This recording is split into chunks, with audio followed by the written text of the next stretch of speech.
I'll be reacting to Smile of the Arsnotoria, episode 4. And as the first viewer, since they've got 0 likes and 0 dislikes on the Crunchyroll episode link, I'll give it a like so that it's got 1 like now. And I'll be starting my reaction in 1, 0, go. Oh yeah. Stoked for this. I always love how Pillow Girl's always buried under pillows. It's cute.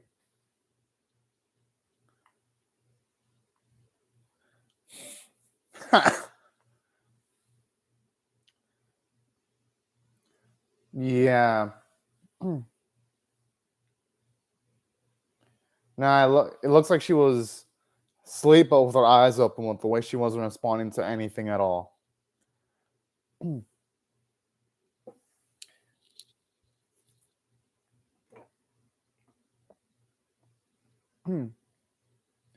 Oh man, I really do hope something cool does happen tonight though.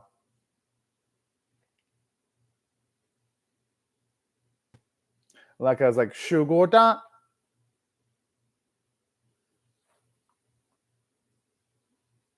And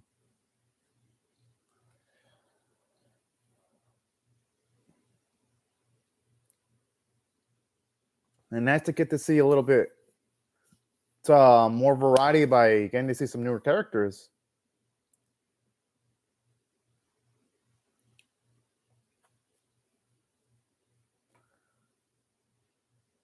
Gotta admit, even though those aren't named characters, their character designs look pretty good.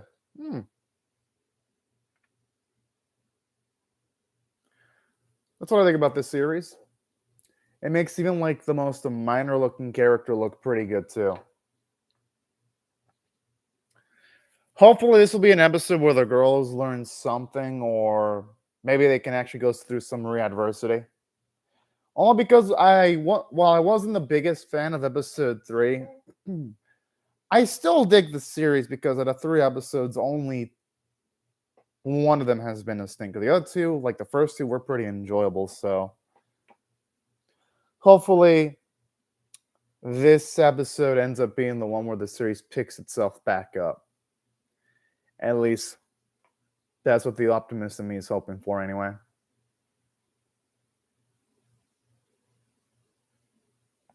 Oh man,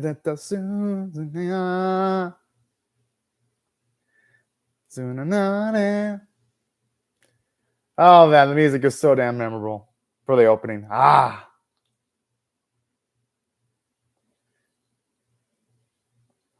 really do hope the girls, though, eventually they do have to face those knights, because here's why. The series keeps on showing off the knights, but we haven't really seen them actually relevant to the narrative yet. And the reason why I'm kind of a little worried is because there have been some anime that have like introduced antagonists that don't do anything until like the very last bit of the series, or even like the last scene of a series, and the series ends on like a freaking cliffhanger. So I hope at the latest they're at least implementing episode 6 or 7. Damn.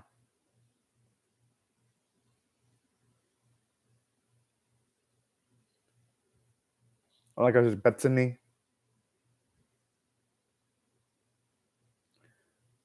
He probably is the one who's afraid, though. She's gonna jinx herself. Now there's gonna be something that's gonna scare her. Yeah! Ha! Hey, that's what I meant. She jinxed herself.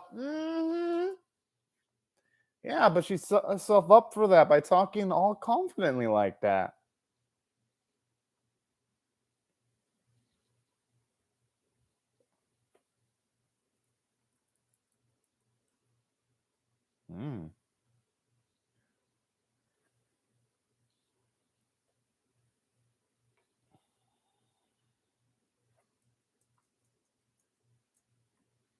I always love seeing her adorable little cat. These are youngins, though. Kids usually are prone to taking detours though because they just have a huge sense of curiosity. I'm just saying.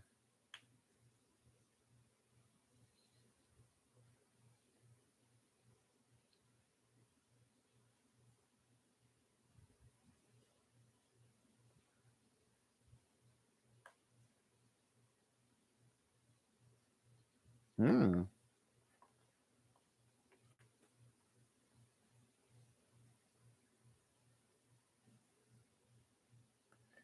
Interesting how they look at. I mean, aesthetically, it is a black cat though. But yeah, even then, even though Purr is a shadow cat, if you count it by technicalities, still's a black cat though. I'm just saying.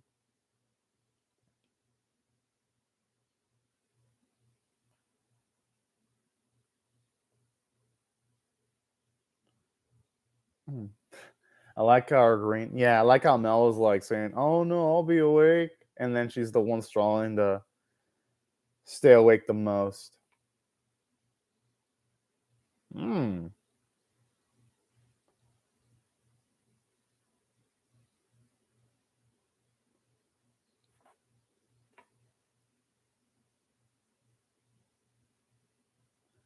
You know, she ain't wrong about that.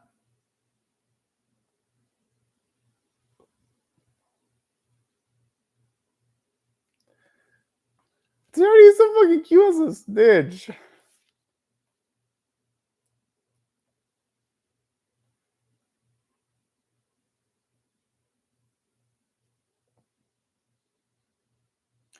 That's actually smart. Anything you don't know? I mean, hey, why not? Just play it safe. Shit. I'll be doing something similar too. If I was in their spot.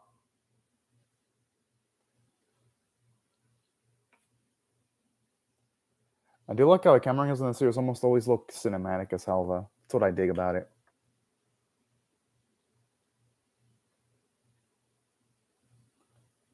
Hmm. She's making it sob, but she's scared. And you know what? I found it to be fucking adorable.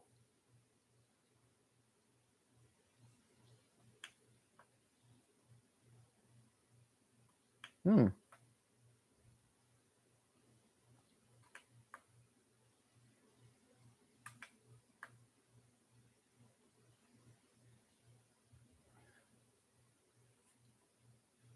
I mean, the one way of improving your perspective on a dark place is to just think about the wonderful stuff you could potentially find in a dark place.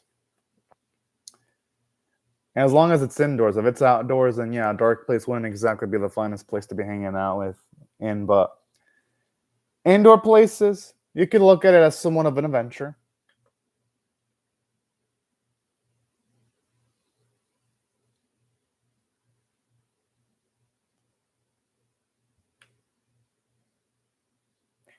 It's fucking adorable.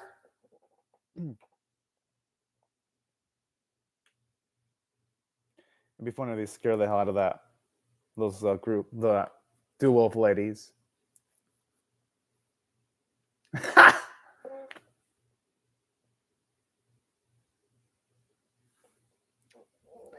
Now these are nice bits where you see our girls troll the hell out of other girls. This is the type of slice of life interactions that really take the series to at least some fun heights. This is what was missing in the previous episode.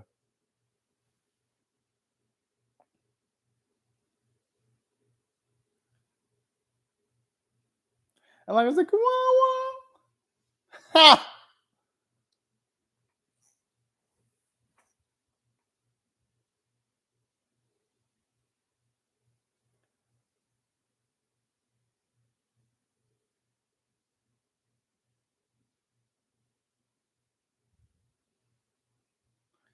God, I like the way the moon has some really dang beautiful lighting.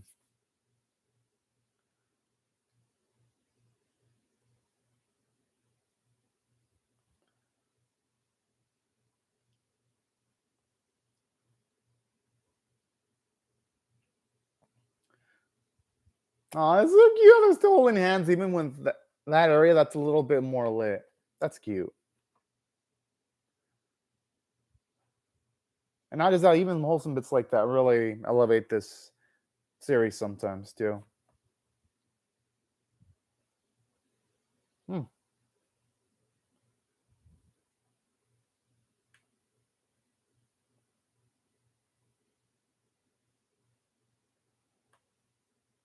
I wonder what they're doing. Oh, okay. They went for a dance. Okay.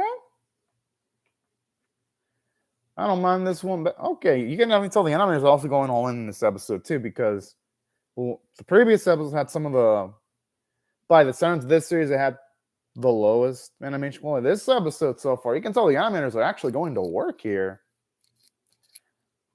Because anime like this that don't focus on dancing will usually have their dances done in stills, but they're actually animating stuff pretty beautifully.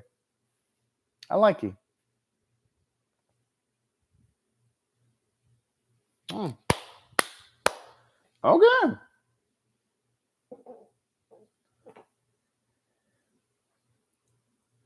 Oh, that was adorable.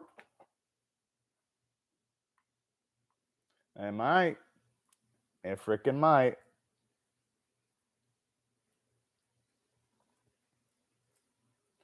Man, I wouldn't mind seeing this too. Hey, she'd only get it. Mel would only get her feet stepped on if she fucked up.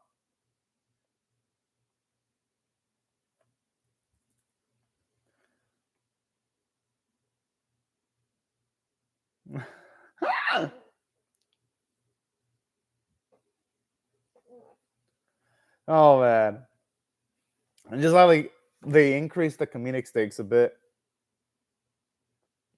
by actually putting something on the line now. Yeah, ladies are born ready. Okay, for a second, it looks like they're about to do some kind of freaking cutesy spell.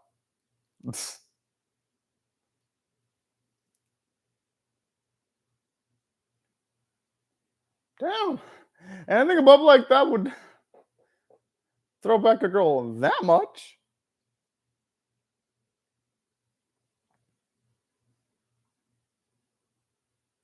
I like how she actually lowered her price.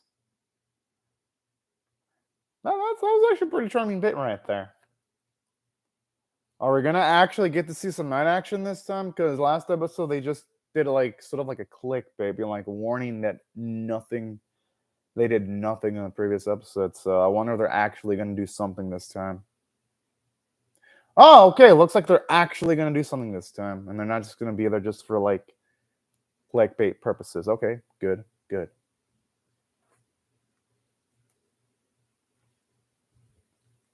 Well, damn.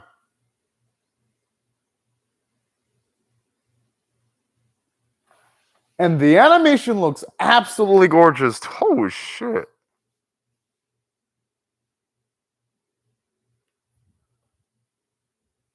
At least now we understand why they're going after the people they're going after then. Oh.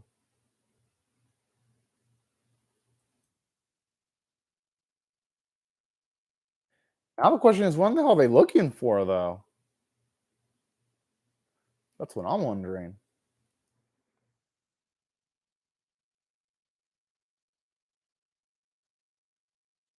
I mean, right now, the people that have gone owned, they have no right to be specifying terms and conditions at all. Okay, what's in that chest? Ah.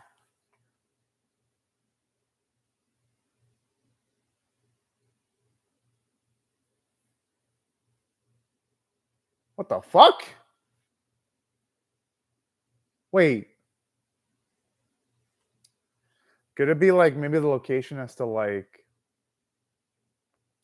where this a school establishment is at?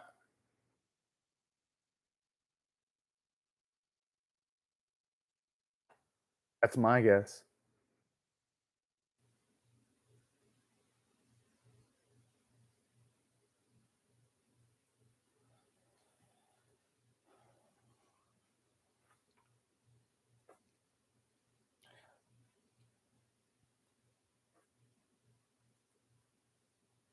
Gotta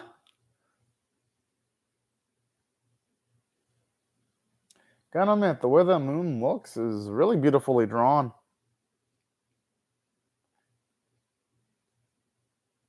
Oh, all right. At the very least, they're actually standing up now.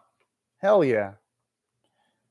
It's always nice seeing plant life just either grow or lift itself up a little bit.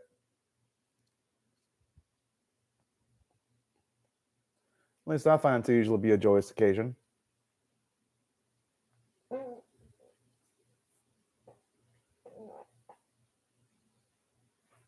Hmm.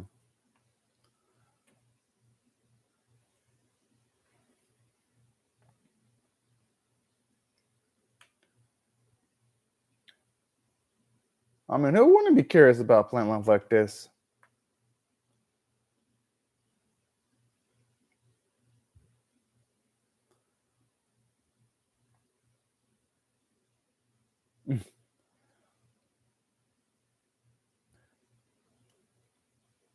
Oh, snap. Oh, I thought for a second they were going to get out some kind of like a magical item.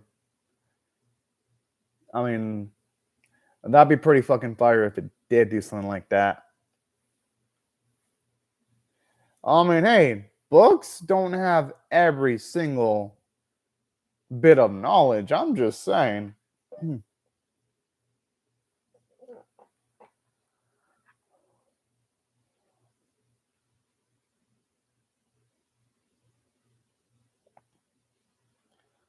Oh, who knows? It might give our girls extra.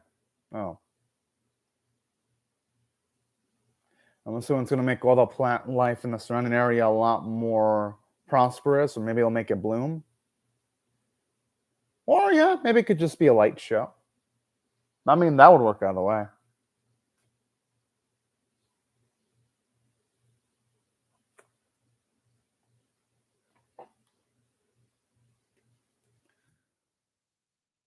Huh.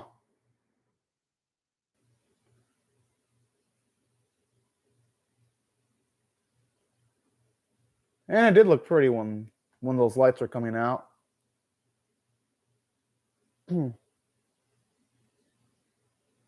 Now, that makes sense, actually.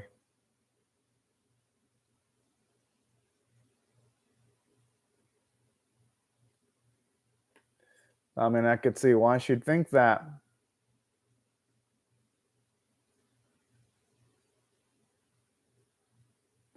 That's a quite cute little perspective there.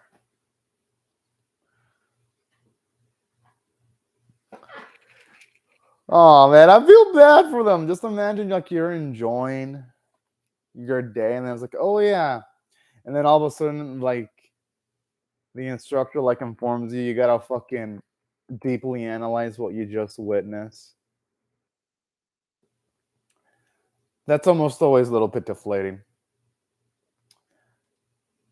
But hey, I'm surprised the girls didn't complain that like much at all though. Only because if I was in a similar minds, if I was like in their age, my ass would have, at the very least, subtly complained. At least in my mind, I'm like, oh fuck, and it's never fun doing that extra work.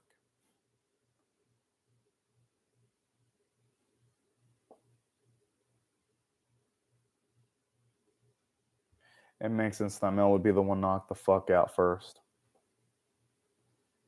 She was the one. She was the one that struggled the most to keep it together. I like it. It's just funny how it's poetic how the most sleepiest one's the one that tries to night the most.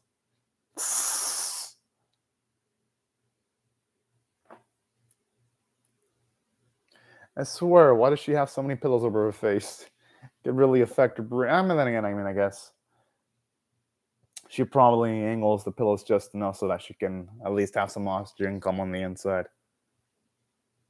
So I guess it wouldn't be that bad having all those pillows on top of you. Psst.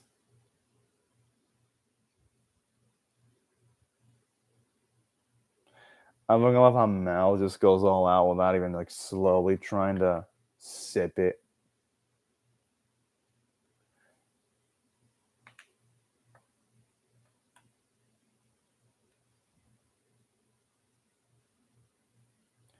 It's probably because the plant itself has got a sense of sweetness to it. That's probably why.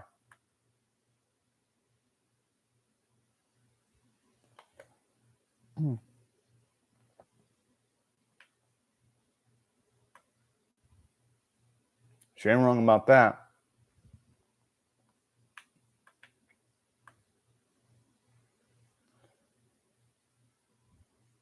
Although it was something I'm gonna consume, I wouldn't give it a name at all. I would just consume it. I'd be like, a name? It won't need a name once I consume it.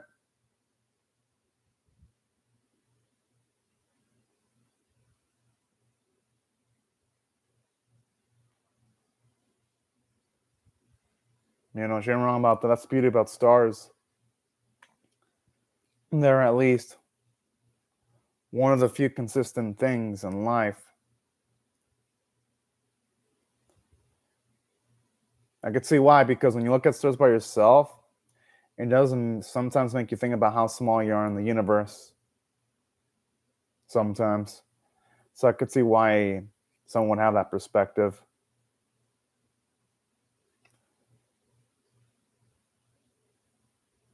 Like how she always has that snooze for that coo sound effects. That's what gives every, like, at least a good amount of sequences involving Tori a nice little bit of levity to it.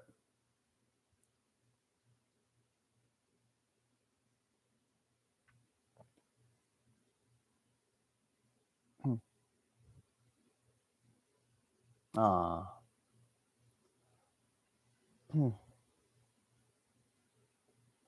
I'm surprised Mel would be saying something like that, considering she was the one that struggled keeping herself together when it comes to staying awake.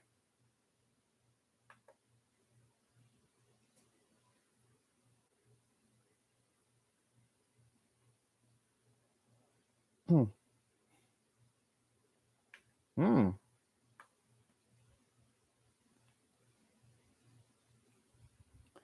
All right.